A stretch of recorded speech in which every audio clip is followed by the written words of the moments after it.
So let's talk about the Imperial agents that are cropping up in an awful lot of Imperial army lists right now, with a look at the very cheap and efficient Adeptus Arbites Exaction Squad.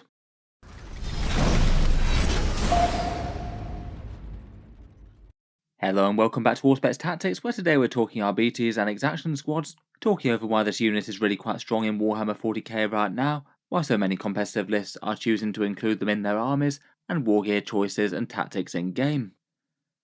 First up, about the first question that most people have is how exactly you pronounce the name of the Arbites or Arbites or whatever else you'd like to call them. I must admit, up to now I've been calling them Arbites as in like arbiter, as in to do with arbitration or the settling of disputes and justice. It seems that Games Workshop themselves prefer Arbites, though it still seems in a channel poll that lots of people just prefer how it looks with Arbites, and there are plenty of other variations mentioned down in the comments as well. I guess I'll go with the GW official line and the slightly highest voted with RBTs in this video at least, but I was kind of amused on just how many people pronounce it different ways in this 32,000 vote channel poll, almost equally split between 3 different pronunciations there, never mind the rest. Getting into the unit itself though, and its role in game, and the common squad that's popping up in quite a lot of competitive Warhammer 40k lists for the Imperium is the Exaction Squad, loads of people choosing to add some Imperial police to their army. In the lore, the RBTs are the bringers of Imperial justice, sent out to hunt down things like rogue planetary governors or alpha level psychers defying Imperial justice, and then bring them to heel in one way or another, whether that's a summary execution or dragging them back for interrogation. At the moment, if you want to field Imperial agents in your Imperium army list, you can take up to 1 squad unit at 1,000 points, 2 at Strike Force, or 3 at Onslaught, so at the very commonly played competitive 2000 point level of Warhammer 40k, you could have either 1 or 2 of these if you wanted. The main reason that these guys are being run is that they're just an absolutely dirt cheap squad at 35 points for 5 models. That's already really quite a big selling point, as we mentioned in a previous video about trash units and cheap squads in 40k and why they're just generally great to have. But then on top of that, the individual models for these guys are actually genuinely quite good for their points. Fairly tough with an okay armor save and a feel no pain, and some actually fairly dangerous guns for how cheap they cost. Some combat shotguns plus some heavier weapons in the unit that can also ignore cover. Tiny units like this are just generally helpful for screening, being minimum investment for holding objectives or doing secondary objectives, and when they get this efficient it's maybe not too surprising that quite a lot of people are choosing to throw them in a list. I would say before we start that I suspect that Games Workshop has a fairly good chance that they might increase their points somewhere down the line. Generally, their balanced philosophy tends to be that if literally every army in the Imperium can take most of these choices, they prefer to try and keep them in a position where they're sort of borderline picks, and not a very, very tempting option for literally any army that you could build. It means that there's at least the potential that their time as a top competitive unit could be a little bit on the limited side, but of course who knows what way Games Workshop's going to swing when it comes to balance updates. Getting into the rules for the unit, and there are 3 different datasheets for the Adeptus Arbites in the Warhammer 40k Agents of the Imperium index. The interesting one competitively is the Exaction Squad, as that's the only one that you can field in small units of 5 models. The other ones do have fun rules, but they're locked to bigger squad sizes, with 11 strong squads with the little Cybermastiff. I think arguably they're less valuable per point as well, as the Exaction Squad gets some very flexible and very cheap wargear. The Exaction Squad's 35 points for 5 models, so a very cheap unit and either equal or cheaper than the cheapest squad that really quite a lot of Imperial forces can run, or you can run them for 75 points for 11 models, including the nice Cybermastiff. Weapons wise, most of them get combat shotguns. 3 of the regular guys that aren't the Proctor, Exact and Sergeant can take some certain equipment upgrades, either an Excruciator Maw, Medipack or a scanner, and then 2 per every 5 models can take one of the special weapons above, meaning that if you do have a 5-man squad, literally everything can take a special wargear upgrade, whether it's a special weapon, one of the upgrades, or the Proctor Exactant with the Nuncio Vox. For your basic guy stat lines, for essentially 7 points per model, you get a fairly standard Toughness 3 infantry profile, a 6-inch move, Toughness 3, a 4+ save, 1 wound, and Leadership 7 and 1 objective control, so maybe not super reliable on objectives, but that's kind of expected for a cheap unit like this. The durability I think really is quite nice when you have one of them getting that free Medipack. 1 out of the models can take an RBT's Medikit, and this gives the entire squad a 5+ Feel No Pain ability. Not the biggest defense against anything with damage 2 or better, but against damage 1 small arms that will add really quite a lot of survivability to the squad. I feel like with a 4+ save and likely getting the benefit of cover a lot of the time, plus the 5+ feel no pain, and you've got a surprisingly tanky unit just for the cost, which is kind of exactly what you want, as if the opponent has any trouble removing these from the board, then they've likely wasted a lot of the time of a valuable unit. The standard guys each get an RBT's combat shotgun. That one's an assault weapon with 2 shots at 18 inches, strength 4, AP 0 and damage 1. Again, usable enough for small arms, and the assault keyword I think is quite nice for it. Means that you can advance them around the table and still do a little bit of firepower if that's what's necessary. For a cheap screening and objective grabbing unit, having a little bit more mobility I think is really quite nice. Then you get really quite a lot of options with weapon or unit upgrades. The Proctor Exactant is the most inflexible one, as that one has to take the Nuncio Vox and doesn't really get anything else. That one's a 3-inch aura of -1 battle shock. I suppose not entirely useless if you happen to be trying to bother enemy units on objectives, but I feel like in general that one's going to be really quite a niche upgrade. It's rarely going to be in range to do anything useful, and even when it is, it only really debuffs battle shock a little bit. There's still a good chance that the opponent's probably going to pass anyway, even if they do have to test in the first place. I think the other upgrades are a bit more exciting though. As mentioned, I think you definitely want the medikits to make the squad a bit tougher. And then otherwise, probably the Soul Guilt scanner I think is generally going to be a good thing. You get that on one guy who has to keep his shotgun, and that gives the entire squad ignores cover. Probably worth it I think, given how easy it is to get cover in 10th edition. Then if you have taken a squad of 5 of them, that'd be 3 models against essentially used up, the Proctor Exactant and then 2 guys with upgrades. And that'd basically give you 2 models left to upgrade. You can either take one of the special weapons with or the Excruciator more. Out of the special weapons you get the option of a grenade launcher, heavy stubber, executioner, shotgun and a Weber. All of them are quite nice upgrades, though I think maybe if I had to choose, perhaps the grenade launcher and heavy stubber seem like some of the better ones. The grenade launcher can be a threat to medium vehicles with a strength 9, AP 2 and damage D3 shot. The heavy stubber is just giving you more of what the shotguns would do already, though it doesn't have assault admittedly. You can get 6 shots out to 18 inches though, which seems like quite a nice upgrade. The executioner shotgun I think is cool, but maybe not all that great. A single shot at strength 5, AP 1 and damage 1 just doesn't really seem to weigh up against the others amazingly well, even if it does have precision. It's not realistically going to be a threat to characters on its own at least.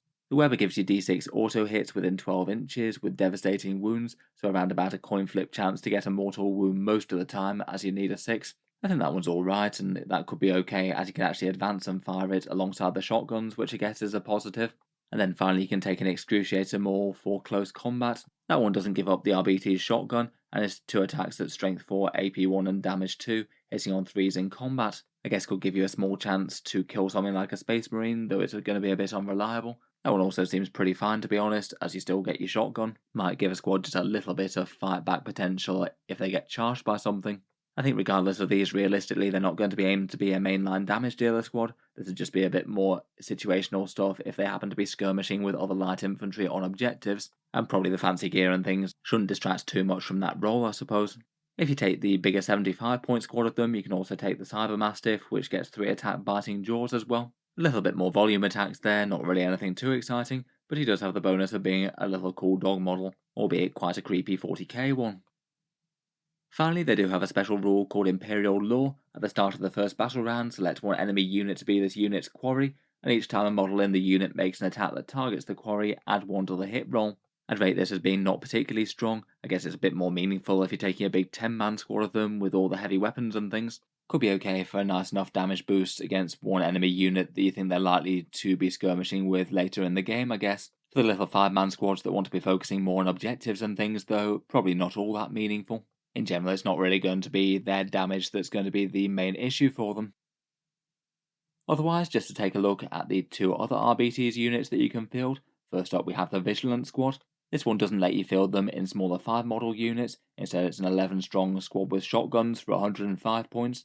These do seem to be surprisingly more expensive than just the per model exaction squad cost, even at the bigger unit cost that's 75 points, so these are a big 30 point upgrade on that, and I'd argue are probably worse per point seeing as they don't get to ignore cover or get the 5+ feel no pain. Having a big unit means that you get all of the special weapons thrown in, so you can take all 4 of those. They get a rule for +1 to wound enemies below half strength, which is kind of situational, but they do get battle line and objective control too as well. So perhaps a little bit more of a presence on objectives, and that does mean that Inquisitors could join them if you want one of these as a retinue for them. Overall though, I would just rate them as flat worse than the Exaction Squad, particularly as you can't field them in the cheap dispensable units that seem to be the main draw to fielding the Exaction Squad competitively. But even if you wanted a big massed up squad, then just the raw buffs that the Exaction Squad seem better to me, as opposed to just a bit more objective control.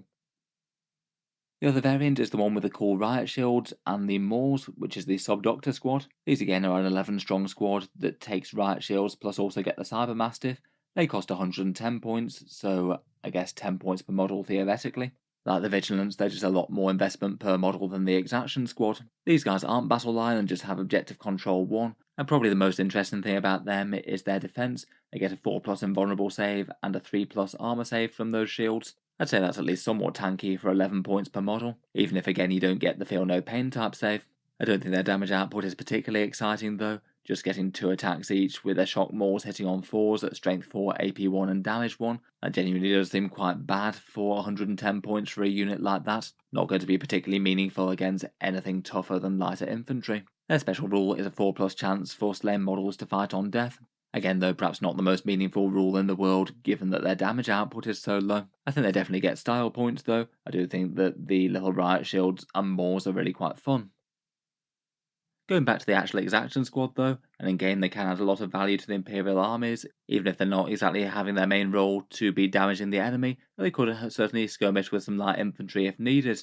If fielding them in game, I'd probably want the medic and the ignores cover. Then I think the special weapons maybe aren't the biggest focus of the squad. I might be tempted most by the Stubber and Grenade Launcher, though the Weber and the Moor both seem fine as well. Depending on the army that's using them, or potentially the mission or the army that they're fighting, you could use them in different ways. If the enemy can't threaten your home objective very easily, you could just hold it for super cheap with a squad of 5 guys hiding out of line of sight, or being a small expendable threat to move up into the midfield and try and do the same on a midfield objective. If they can hide and then force the enemy to have to move aggressively and attack them, then they seem quite a good trading unit for that. Say if the opponent has to charge and kill this 35-point unit with an 100-point unit of theirs, and then you get them in a perfect place to counter-attack and destroy them, then that generally seems like a good trade to me. If the opponent doesn't have good firepower to shoot them down, they could even just nose out and chip in with a little bit of firepower with some stubber and grenade launcher shots. So it might just be the best idea just to stay hidden if your opponent's got any chance of shooting them down and just wiping you off objectives. Otherwise, cheap tiny units like these could be handy for secondary objectives, probably most useful in strategic reserve to turn up behind the enemy or in the board corners or something. Turn up from reserves and then they can do those action-like mechanics where they don't shoot for a turn and just score you some victory points. From there they can just be an annoying unit and go and move towards other objectives or be in position to do other secondaries if they crop up. They've got quite a small footprint. I think most of the time it's not going to be in the opponent's interest to try and screen out 5 model units that aren't particularly high threat. Otherwise, against some opponents, they could just be useful just for screening in themselves. You could screen Deep Strike for very, very cheap with 5 of them. They can deny really quite a big board area if they're maximally spread out, and if the opponent is forced to Deep Strike in and kill these first before things in the core of your army, then again it might be a good trading thing and stopping something more valuable getting hit.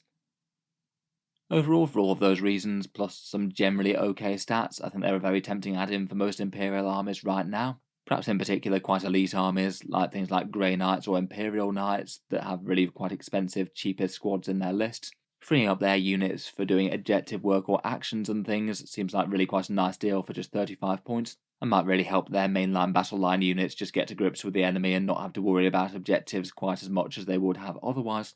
I've seen some guard players using Deathcore of Krieg Engineers as a count-as version of these, which does seem to work out quite well, seeing as they don't have a datasheet at the moment, plus they're armed with shotguns, and they've got a similar role to how they were being used before, as cheap little distraction units dropping in. Even for armies like Custodies, who do have really quite cheap 40-point Sisters of Silence units available, I feel like they rival those really quite well, a little bit cheaper, and they definitely have some advantages with their war gear as well.